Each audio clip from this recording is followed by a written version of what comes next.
अस्सलामु अलैकुम वरहमतुल्लाहि वबरकातुह। अब्बास बिन मोहम्मद अल-मुनकरी रिवायत करते हैं कि हज़रत हुसैन बिन ज़ैद बिन अली बिन अल-हुसैन बिन अली इब्न अबी तालिब मदीना तशरीफ़ लाए, तो मैंने उनसे उनके वालिद की मलकियत खरीदी जो ज़िल मरवा में थी।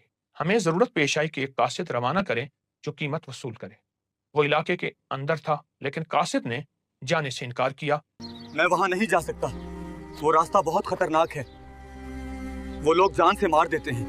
हुसैन इब्न हुसैन ने फरमाया, मैं तुम्हारे लिए एक रुका लिखता हूँ जिसमें एक खास तावीज होगा, इंशाअल्लाह तुम्हें कोई नुकसान नहीं पहुंचेगा। फिर उन्होंने वो रुक्का लिखा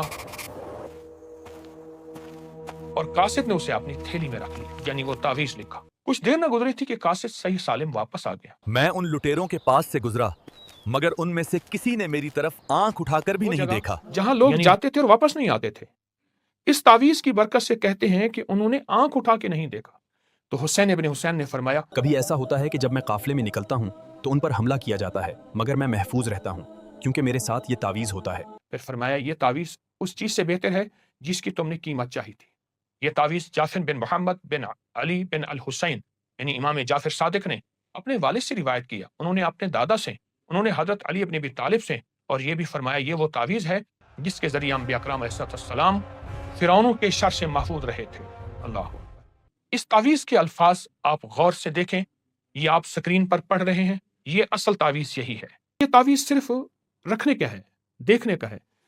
इस तावीज को लिख लें आप, या इसका प्रिंट निकाल रोजाना देखते हुए अवल आखिर 3 दफा दुरूद पाक या एक बार दुरूद पाक, और उसके बाद ये अल्फाज पढ़ेंगे, जिब्रील अन यमीनी व मीकाइल अन शिमाली व मुहम्मद अमामी वल्लाहु तआला मिन फौकी। ये अल्फाज आप तवज्जो से 11 मरतबा सुबह शाम पढ़ें।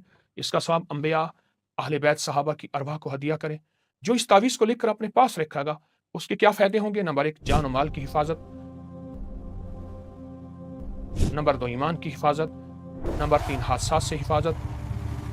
नंबर 4, कुदरती आफात से हिफाजत। नंबर 5, बीमारियों से हिफाजत।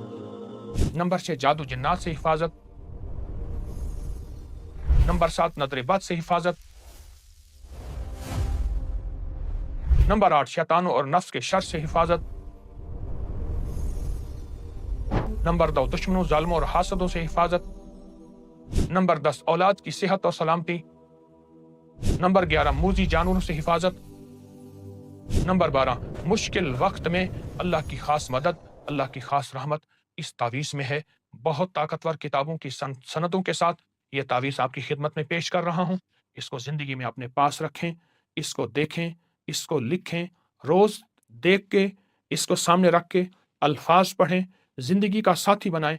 कभी नाकाम नहीं होंगे, हमेशा कामयाब होंगे। सदियों पुराना राज इस फकीर ने आपकी खिदमत में पेश किया है। इंशाल्लाह यकीन करने वाला पाएगा, यकीन करने वाला हासिल करेगा, और जितना यकीन होगा उतना कामिल ईमान, कामिल ईकान और कामिल तासीर मिलेगी। इंशाल्लाह यकीन के साथ इस अमल को कीजिएगा। अपनी रूहानी और जिस्मानी दुनिया का बहुत ख्याल कीजिएगा। अस्सलामु अलैकुम।